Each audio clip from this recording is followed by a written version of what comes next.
Il y a dans ton cœur un murmure que tu entends depuis si longtemps que tu as presque oublié qu'il était là. Un murmure qui ressemble à une promesse faite il y a bien des années, peut-être même avant cette vie.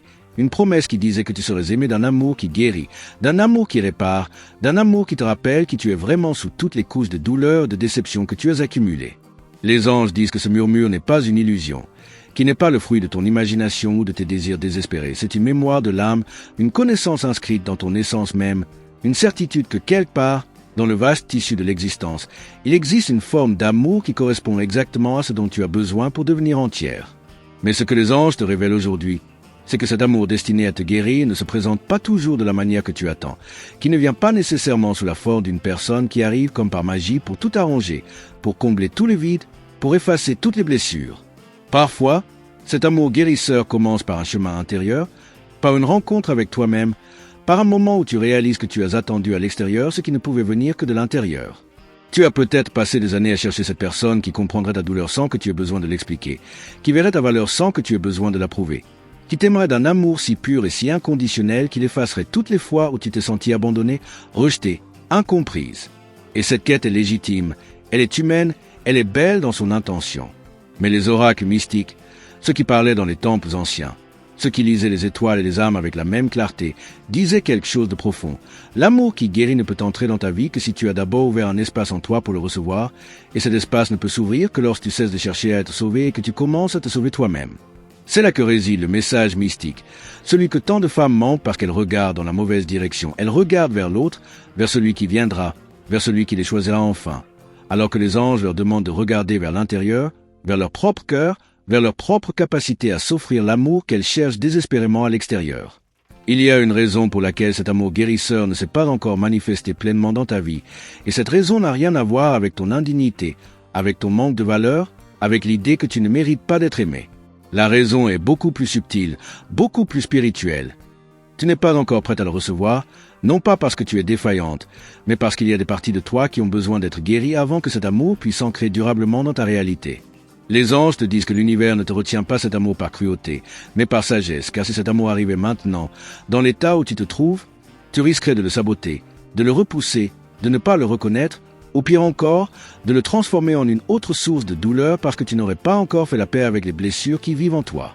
Et c'est pour cela que le message mystique que tu reçois aujourd'hui n'est pas une annonce de l'arrivée imminente de cet amour, mais une invitation à te préparer à le recevoir, à faire le travail intérieur nécessaire pour que lorsque cet amour se présentera, et il se présentera, tu sois prête à l'accueillir sans peur, sans méfiance, sans les mécanismes de défense qui ont jusqu'à présent éloigné l'amour véritable de ta vie. Tu portes en toi une blessure que tu as appris à ignorer, une douleur que tu as enfouie si profondément que tu as presque oublié qu'elle existait. Mais elle est là, elle pulse doucement sous la surface de ta vie quotidienne, elle influence tes choix, tes peurs, tes schémas relationnels, même si tu n'en es pas pleinement consciente. Cette blessure a peut-être commencé très tôt, dans ton enfance, quand tu as senti pour la première fois que ton amour n'était pas suffisant, que ta présence n'était pas désirée, que tu devais être différent de ce que tu étais pour être accepté. Ou peut-être est-elle née plus tard, dans une relation où tu as donné tout ton cœur et où tu as reçu en retour du silence, de l'indifférence, de la trahison. Peu importe quand cette blessure est apparue, ce qui compte, c'est qu'elle vit encore en toi, qu'elle dicte encore tes comportements, qu'elle te fait douter de ta valeur chaque fois que quelqu'un ne te répond pas comme tu l'espérais, chaque fois que quelqu'un s'éloigne, chaque fois que quelqu'un te fait sentir que tu es trop ou pas assez. Les anges te disent que cette blessure n'est pas un défaut, qu'elle n'est pas une marque de faiblesse, c'est simplement une partie de ton histoire, une partie de ton humanité, une preuve que tu as aimé profondément, que tu as risqué ton cœur, que tu as été courageuse même si cela t'a coûté cher. Mais ce qu'ils te disent aussi, avec une tendresse infinie, c'est que cette blessure ne peut pas rester dans l'ombre indéfiniment, qu'elle ne peut pas continuer à dicter ta vie sans que tu la regardes en face, sans que tu la reconnaisses, sans que tu lui offres la compassion qu'elle mérite.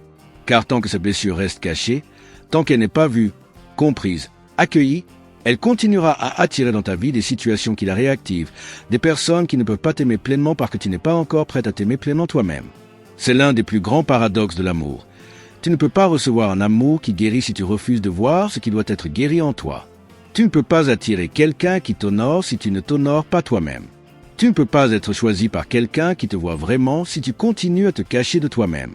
Les oracles mystiques parlaient d'un miroir sacré, un miroir que chaque âme doit regarder à un moment ou à un autre de son chemin, un miroir qui ne reflète pas ton apparence physique, mais l'état de ton cœur, la clarté de ton âme, la vérité de tes intentions. Et quand tu regardes dans ce miroir, tu ne vois pas seulement ta lumière, Tu vois aussi ton ombre, tu vois aussi tes peurs, tu vois aussi les mensonges que tu te racontes pour éviter de ressentir la douleur. Ce miroir peut faire peur, il peut te donner envie de détourner le regard, de retourner à tes distractions habituelles, de te perdre à nouveau dans l'attente d'un amour extérieur qui viendrait te sauver de ce travail intérieur. Mais les anges te supplient de ne pas fuir, de ne pas éviter ce moment de vérité, car c'est précisément dans ce moment que la guérison commence, non pas quand tu évites la blessure, mais quand tu la regardes avec des yeux de compassion, quand tu poses ta main sur ton cœur et que tu te dis « Je vois ta douleur, je reconnais ta peur, et je suis là pour toi, je ne t'abandonne pas ». Cette simple reconnaissance, cet acte de présence envers toi-même, est le premier pas vers l'amour qui guérit, car tu ne peux pas demander à quelqu'un d'autre de faire pour toi ce que tu refuses de faire pour toi-même. Il y a un gardien à la porte de ton cœur, un gardien que tu as placé là il y a longtemps pour te protéger, pour empêcher que la douleur ne revienne, pour t'assurer que tu ne seras plus jamais aussi vulnérable, aussi ouverte, aussi blessée que tu l'as été dans le passé. Ce gardien a pris de nombreuses formes au fil des années. Parfois c'est la méfiance, parfois c'est le besoin de contrôle, parfois c'est l'habitude de t'effacer avant même de te montrer vraiment. Parfois c'est la conviction profonde que tu n'es pas digne d'un amour qui reste. Les anges te disent que ce gardien a fait son travail, qu'il t'a protégé quand tu en avais besoin, qu'il t'a permis de survivre à des moments où tu pensais ne pas pouvoir continuer. Mais maintenant, ce gardien est devenu un obstacle, car il ne fait plus la différence entre quelqu'un qui veut te blesser et quelqu'un qui veut vraiment t'aimer. Il repousse tout le monde, il ferme toutes les portes, il crée des murs si hauts et si épais que même toi tu te sens isolé derrière eux. Et c'est là que réside le message mystique que tu dois écouter. L'amour destiné à te guérir ne peut pas entrer tant que tu gardes cette porte fermée, tant que tu maintiens ces défenses en place, tant que tu refuses de prendre le risque d'être vu, d'être connu, d'être aimé dans ta vulnérabilité. Tu as peut-être l'impression que tu es ouverte, que tu es prête, que tu attends simplement que la bonne personne arrive, mais les anges voient quelque chose de différent. Ils voient que tu dis oui avec tes mots, mais que tu dis non avec ton énergie. Que tu désires l'amour, mais que tu as peur de ce qu'il exigerait de toi, de la transformation qu'il initierait, de la manière dont il changerait ta vie. Car l'amour véritable, l'amour qui guérit, ne te laisse pas rester la même. Il te demande de grandir, de te confronter à tes peurs, de lâcher tes illusions, de te montrer tel que tu es vraiment, sans masque, sans artifice, sans stratégie. Et c'est terrifiant, parce que cela signifie risquer à nouveau d'être rejeté, risquer à nouveau de ne pas être choisi, risquer à nouveau de découvrir que peut-être, cette fois encore, ce ne sera pas réciproque.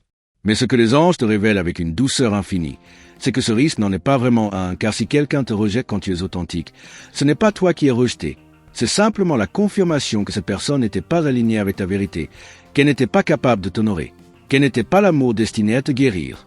Le vrai risque, celui dont tu ne te rends peut-être pas compte, c'est de continuer à vivre derrière ces murs, de continuer à laisser le gardien décider pour toi, de continuer à te protéger si bien que tu finis par te priver de toute possibilité de connexion authentique. Les oracles mystiques enseignaient que le cœur humain est comme une fleur. S'il reste fermé par peur du froid, il ne pourra jamais s'épanouir sous le soleil. Oui, il y a un risque à s'ouvrir. Oui, il y a une possibilité d'être blessé à nouveau. Mais il y a aussi la possibilité de connaître un amour si beau, si nourrissant, si guérisseur, que toutes les douleurs passées trouveront enfin leur sens. Les anges te demandent aujourd'hui de considérer la possibilité de remercier ce gardien pour ses services, de reconnaître qu'il a joué son rôle, et de lui dire doucement qu'il peut maintenant se reposer, qu'il n'a plus besoin de te protéger aussi, férocement, que tu es assez forte maintenant pour discerner seul ce qui est bon pour toi et ce qui ne l'est pas. Écouter n'est pas seulement entendre des mots ou percevoir des sons, c'est un acte sacré, une forme d'attention profonde qui te permet de capter les messages subtils que ton âme, ton corps et l'univers t'envoient constamment. Les anges te disent que le message mystique annoncé, celui qui parle d'un amour destiné à te guérir, a toujours été là, murmurant à travers les moments de silence, pulsant dans ton cœur lors des nuits d'insomnie, se manifestant dans les synchronicités que tu remarques et que tu oublies aussitôt. Mais pour vraiment entendre ce message, tu dois d'abord apprendre à écouter autrement, à écouter non pas avec l'espoir de recevoir une confirmation de ce que tu veux entendre, mais avec l'humilité de recevoir la vérité de ce qui est. Cette écoute sacrée commence par un moment d'arrêt, un moment où tu cesses de courir après la prochaine distraction, la prochaine validation, la prochaine preuve que tu es aimé. Elle commence quand tu es assis avec toi-même, dans le silence, et que tu poses cette question simple mais puissante. Qu'est-ce que mon cœur essaie de me dire? Et dans ce silence, si tu es vraiment présente, si tu écoutes vraiment, tu entendras peut-être des choses que tu n'as pas envie d'entendre, que tu t'es trahi toi-même en acceptant moins que ce que tu méritais, que tu as mis ta valeur entre les mains de personnes qui n'étaient pas capables de la voir, que tu as attendu qu'on te sauve alors que tu avais en toi tout ce qu'il fallait pour te libérer. Ces vérités peuvent être inconfortables, elles peuvent te faire pleurer, elles peuvent te donner l'impression d'avoir perdu du temps, d'avoir fait des erreurs irréparables. Mais les anges te rappellent que rien n'est perdu, que chaque expérience, même la plus douloureuse, t'a enseigné quelque chose sur toi-même, t'a rapproché de qui tu es vraiment, t'a préparé à recevoir cet amour qui guérit. L'écoute sacrée, c'est aussi apprendre à faire confiance à ton intuition, à cette connaissance intérieure qui sait avant que ton esprit ne comprenne, qui sent avant que ton cœur ne ressente, qui voit avant que tes yeux ne perçoivent. Combien de fois ton intuition t'a-t-elle averti qu'il y avait quelque chose qui n'allait pas, que cette personne n'était pas pour toi, que cette situation ne te convenait pas, et combien de fois as-tu ignoré cette voix parce qu'elle ne te disait pas ce que tu voulais entendre? Les oracles mystiques parlaient de cette intuition comme du langage direct de l'âme, une sagesse qui ne peut pas être trompée, qui ne peut pas être manipulée, qui reste fidèle à ta vérité même quand tout le monde autour de toi te dit le contraire. Apprendre à écouter cette voix, à lui faire confiance, à agir selon ses guidances, c'est l'un des plus grands actes d'amour que tu puisses t'offrir à toi-même. Et quand tu commences à écouter vraiment, quand tu accordes à ton intuition la place qu'elle mérite, quelque chose de magique se produit. Tu commences à reconnaître les signes que l'univers t'envoie. Tu commences à comprendre les leçons que chaque expérience t'enseigne. Tu commences à voir que rien n'arrive par hasard, que chaque rencontre, chaque déception, chaque moment de douleur avait un sens, préparait le terrain pour quelque chose de plus grand. Les anges t'invitent maintenant à prendre un moment, juste un instant de respiration consciente, pour poser ta main sur ton cœur et écouter ce qu'il a à te dire, non pas ce que tu espères qu'il dise, mais ce qu'il dit vraiment, dans son langage silencieux et profond. Tu te tiens maintenant à un seuil, un point de bascule entre qui tu as été et qui tu deviens, entre les schémas qui t'ont maintenu captive et la liberté qui t'appelle, entre l'attente passive d'un amour extérieur et la réalisation puissante que la guérison commence de l'intérieur. Les anges te disent que ce seuil n'est pas un lieu de jugement. Ce n'est pas un endroit où tu dois être parfaite ou avoir tout compris. C'est simplement un espace sacré où tu reconnais que quelque chose doit changer, que tu ne peux plus continuer comme avant, que ton âme te demande de faire un choix conscient en faveur de ta propre guérison, de ta propre évolution, de ta propre libération. Et ce choix, aussi simple soit-il, est révolutionnaire car il signifie que tu cesses d'attendre que quelqu'un d'autre te donne la permission d'être heureuse, que tu cesses de chercher à l'extérieur ce qui ne peut venir que de l'intérieur, que tu cesses de te définir par l'amour que tu reçois et que tu commences à te définir par l'amour que tu te donnes. Le message mystique que tu as reçu aujourd'hui, celui qui parle d'un amour destiné à te guérir, est vrai, cet amour existe, il t'attend, il se prépare à entrer dans ta vie. Mais ce que les anges te révèlent dans cette dernière section, c'est que cet amour ne peut se manifester que lorsque tu auras franchi ce seuil, lorsque tu auras fait la paix avec tes blessures, lorsque tu auras ouvert ton cœur non pas par désespoir mais par force, lorsque tu te seras reconnu toi-même comme digne de cet amour, indépendamment de ce que quiconque d'autre pense ou fait. La transformation qui commence en toi n'est pas spectaculaire. Elle ne ressemble pas au film ou au conte de fées. C'est quelque chose de beaucoup plus subtil, de beaucoup plus profond. C'est un changement dans la façon dont tu te parles à toi-même, dans la manière dont tu te traites, dans les décisions que tu prends au quotidien. C'est le fait de dire non à ce qui ne t'honore pas, même si cela signifie rester seul pour un temps. C'est le fait de choisir ta propre compagnie plutôt que de te perdre dans des relations qui te vident. C'est le fait de reconnaître ta valeur non pas parce que quelqu'un te l'a confirmé, mais parce que tu la sens dans ton cœur, parce que tu la vois dans tes actions, parce que tu la portes dans ton énergie. Les oracles mystiques enseignaient que la plus grande magie n'est pas celle qui transforme les autres, mais celle qui te transforme toi-même. Et lorsque tu changes, lorsque tu t'élèves, lorsque tu t'ancres dans ta propre lumière, tout autour de toi change également. Les personnes qui ne sont pas alignées avec ta nouvelle énergie s'éloignent naturellement, sans drame, sans conflit. Les situations qui ne te servent plus se dissolvent doucement, laissant place à de nouvelles opportunités. Et l'amour, cet amour qui guérit, cet amour que tu as tant cherché, commence à se manifester, peut-être pas immédiatement sous la forme d'une relation romantique, mais certainement sous la forme d'une relation renouvelée avec toi-même, sous la forme d'une paix intérieure que tu n'as pas ressentie depuis longtemps, sous la forme d'une confiance en la vie qui te permet d'avancer sans peur. Les anges murmurent qu'il y a encore des révélations à venir, des insights plus profonds à explorer, des vérités plus subtiles à comprendre, car ce voyage de guérison n'est pas un événement unique. C'est un processus continu, un déploiement graduel de ta propre conscience.